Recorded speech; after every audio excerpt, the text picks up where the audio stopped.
Welcome to Slow Night Ancient Tales. As the world outside grows quiet, it is time for you to let go of the day's worries and find your peace. Tonight, we will journey into the poignant and nostalgic world of early modern Korean literature. We will be reading The Fallen, a classic tale written by Hyun Jin-geon. Let the gentle cadence of this vintage story carry you away, back to the softly lit rooms and shadowed streets of the past. So close your eyes, take a slow, deep breath in and let it out. Allow my voice to be your guide and let the echoes of the past lull you into a deep, peaceful slumber. When the two of us, C and I, arrived at the Myeonggwon branch, it was a little past 7 in the evening. Spring was already halfway through, but it was a day in February of last year when the cold wind still pierced the flesh. We went there because we were invited by K, a young man who had recently joined our company. This wasn't my first time at such a restaurant. It might sound like I frequented these places, but that wasn't the case. Including this visit, I had only joined such gatherings about 3 times. Every time I attended these banquets, I felt a deep sense of joy. I enjoyed the sight of people sitting around a long dining table, laughing, talking loudly, drinking, and eating good food. But more than anything else, what truly made my heart race was the chance to see the gisang, the traditional entertainers. Why is that? You might ask.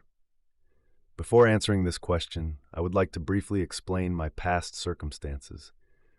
I was a man who had to abandon my studies midway while studying in Japan. That was already 2 years ago.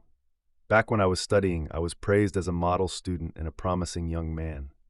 In truth, it was not empty praise. Even when others were running around Hibiya Park or losing themselves in the amusement quarters of Asakusa, I tried to learn 1 or 2 more words. I knew no holidays and never rested on my days off. My only friends were books. The only things that gave me comfort and entertainment were knowledge and learning. At dawn, when the cold wind seeping through the window cracks woke me up and the crisp moonlight soaked my lonely pillow like cold water, I would shed tears of homesickness, only to suddenly grab the book I had left by my bedside. I was that passionate about my studies. I believed that if I just kept studying, I could become a great figure. I thought I could surpass even the heroic figures I admired. So what could possibly be too difficult? I dreamed of a distant yet radiantly brilliant future. My illusions floated among flower beds where the red flowers of hope had fully bloomed. Of course, I believed in this dream. I considered this illusion to be my reality. However, cruel fate shattered it all. My uncle, a 5th cousin, passed away unexpectedly, and I had no choice but to be adopted as his heir. I became the only grandson to a great-aunt in her 80s, and the only son to an aunt in her early 30s. I could no longer leave home, let alone crossing the sea to go to Japan. If I just visited the countryside for a few days, my grandmother and mother would cry and lament how empty the house felt. The dream was broken, the illusion vanished. A gray fog obscured the bright path that awaited me. The flame of hope flickered and faded. As days and months passed, the thick clouds of disappointment that darkened my heart only grew heavier. Oh, how my soul sobbed and groaned at this tremendous loss.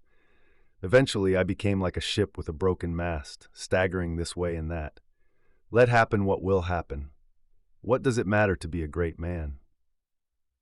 After staying awake all night building all sorts of mirages in my mind, only to have them ruthlessly crushed by cold reality, I would sometimes fall into such self-destructive thoughts. I also picked up smoking again, a habit I had quit while studying.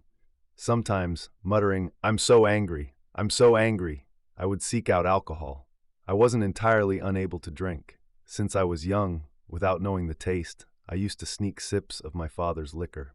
But I had strictly forbidden it during my intense studies, dedicating my mind and body so fully that I had no time to even think about it. It must have been about a year after I returned home that I started smoking and drinking again. Even when I drank, I wasn't in a position to drink lavishly at restaurants. I would just buy 10 or 20 cents worth of liquor and drink alone at home. But just as the saying goes, raising a glass to drown sorrow only brings more sorrow, the alcohol often fueled my frustration. I had nowhere to vent my anger. Whatever happened, my only escape was to rush out of the house. I came out, but I had nowhere to turn my feet. Having never attended school in Seoul and disliking socializing, I didn't have a single friend. Even if I did, they weren't friends meant to absorb my anger. I simply wandered aimlessly around the Jongno intersection. The best I could do was climb up to Namsan Park, shout meaningless words, and cry alone in a state of high excitement. The time was already 7:30, yet the guests still hadn't gathered. The spacious room 1 of the Myeongwogwon branch was lonely and empty. The only guests present were C and I, along with K, who had invited us, and his close friend D, who was the planner and organizer of this banquet. No, they were not the only ones. There were also 2 gisang who had stood up from their meal when we entered. One of them was Gyeseon, someone I had seen once before. She was already at an age where the word old could be attached to her profession as a gisang. She must have been close to 30. It was said that in her prime she melted the hearts of many men with her beautiful figure and skillful singing and dancing. But to my eyes now, her face held no such magnetic power, making those stories feel like lies. Her cheeks seemed swollen, and her forehead was completely exposed.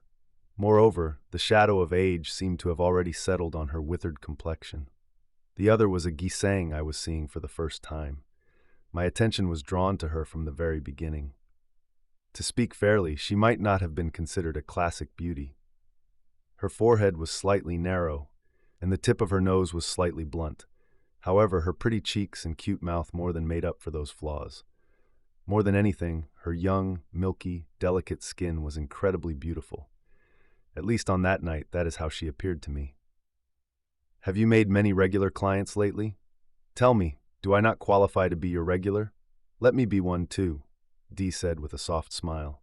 D, who had poured tens of thousands of his parents' wealth into the pit of debauchery in exchange for a few songs and jokes, stretched out his plump hand and grabbed the gisang's wrist, smiling brightly as he spoke. They had finished their meal and cleared the table. Yes, that sounds good, the gisang replied, giving a light nod. Really? Do you mean it? D asked. Yes, that sounds good, she repeated, pushing away the approaching D and suddenly bursting into laughter. Her lips opened adorably, and between her small, white, rice-like teeth, a few gold teeth flashed alluringly. Before I knew it, a smile had escaped my lips as well. And so, our glimpse into the fading memories and lantern-lit nights of the past gently comes to a close. As the voices of the characters drift away into the silence, may your own mind find complete stillness. There is nothing left for you to do today. Just rest. Let this classic tale weave its way smoothly through your dreams. Thank you for spending your evening with Slow Night Ancient Tales. Rest well, embrace the quiet and sweet dreams. Good night.